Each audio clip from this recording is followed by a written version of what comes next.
Hello student, good evening, welcome back. So पिछले session में जैसे हम लोग क्लास क्वेश्चन नंबर 9 तक सॉल्व कर चुके थे, ठीक है। तो आगे का क्वेश्चन हम लोग कंटिन्यू करते हैं।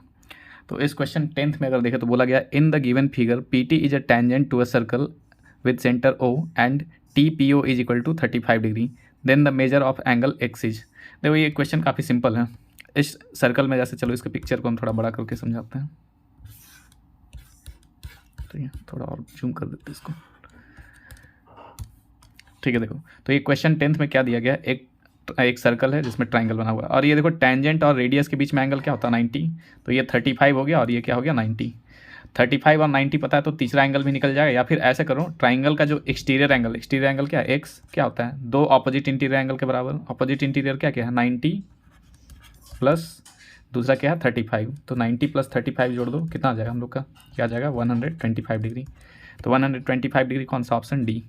तो option D is the correct answer, ठीक है। तो I hope question number 10 clear होगा। आते हैं क्वेश्चन नंबर 11 की ओर, ठीक है। क्वेश्चन 11 में देखें तो क्या दिया गया, if the diagonals of a quadrilateral divide each other proportionally then it is a, ठीक है। क्या बोला गया है, if the diagonals of a quadrilateral divide each other proportionally, ठीक है। सेम प्रोपोर्शन में बांट रहा है। सेम प्रोपोर्शन में बांटना मतलब क्या हो गया, जैसे देखो किसका प्रोपोर्शन सेम प्रोपोर्शन में बांटता है, पैरेललोग्राम, रेक्टेंगल, स्क्वायर, ट्रेपीजियम, ठीक है। If the diagonals of a quadrilateral divide each other proportionally बोल रहा है ना, देखो क्वाड्रिलेटरल प्रोपोर्शनली मतलब क्या हो गया, रेशियो सेम होना चाहिए।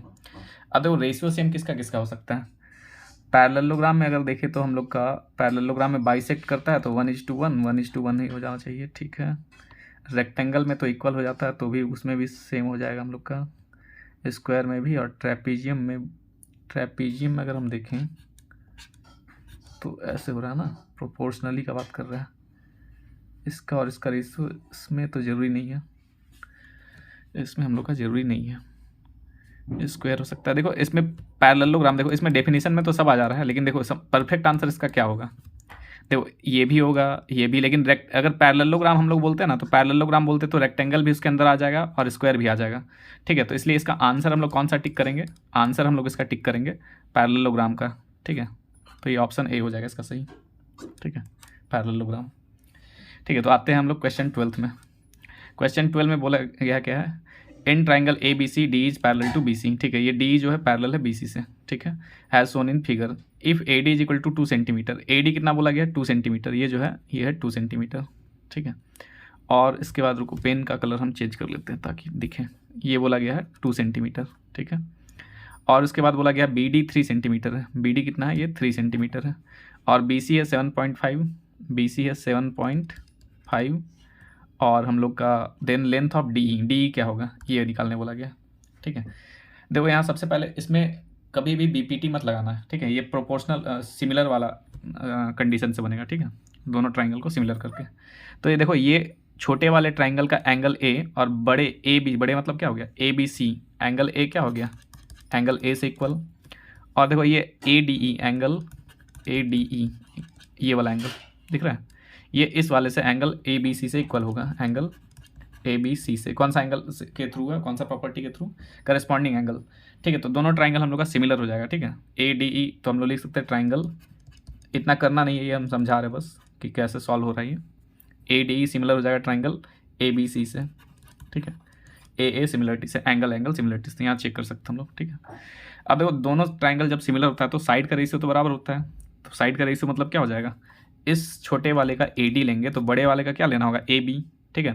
डी बी गलती से मत लेना, यहाँ क्या होगा ए बी, ठीक है। बहुत कोई करेगा डी बी लेगा।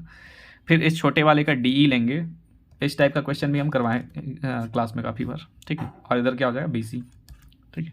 और बताए थे कि इधर बी पी टी या सिमिलरिटी से एक क्वेश्चन आएगा, ठीक है। अब देखो क्या हो जाएगा, ए डी हम लोग का 2 है, ए बी देखो ध्यान देना, ए बी में हम लोग का ये 3 मत डाल देना, ए बी क्या हो जाएगा 2 + 3 मिलके हो जाएगा 5, ठीक है। और डी अगर देखें तो डी हम लोग को पता नहीं है जो कि फाइंड करना है। और बी सी हम लोग को देखें तो बी सी दिया गया 7.5, ठीक है, 7.5 दिया हुआ है। अब सिंपल सा क्या करना है कि डी का वैल्यू हम लोग को फाइंड करना है, तो ये 7.5 को इधर ले आते हैं, तो 7.5 को 2 से मल्टीप्लाई करेंगे तो क्या आ जाएगा 15, और नीचे क्या है 5, तो डी का वैल्यू क्या आ जा रहा है हम लोग का 15/5, 5 3 जा 15, ठीक है। ये मल्टीप्लाई किए थे इसको ऐसे, ठीक है, क्रॉस मल्टीप्लाई, ठीक है। तो 7.5 को 2 से करेंगे 15, तो 15/5 क्या आ गया 3। तो डी का वैल्यू क्या आ जा रहा है, डी इज इक्वल टू आ गया हम लोग का 3। सेंटीमीटर था तो सेंटीमीटर, मीटर था तो मीटर। तो देखते हैं क्या दिया हुआ था, सेंटीमीटर में दिया हुआ था 3 सेंटीमीटर, ऑप्शन बी। ठीक है, तो option B is the correct answer. ठीक है, तो यहाँ तक क्लियर होगा। तो बढ़ते हैं हम लोग क्वेश्चन नंबर 13। ठीक है, 13 की ओर।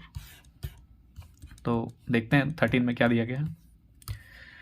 तो 13 में बोला गया गिवन HCF। देखो HCF और LCM दिया हुआ है, ये क्वेश्चन भी हम बताए थे, इस टाइप का क्वेश्चन एग्जाम में जरूर से जरूर बहुत चांस है ये LCM HCF वाला फार्मूला से।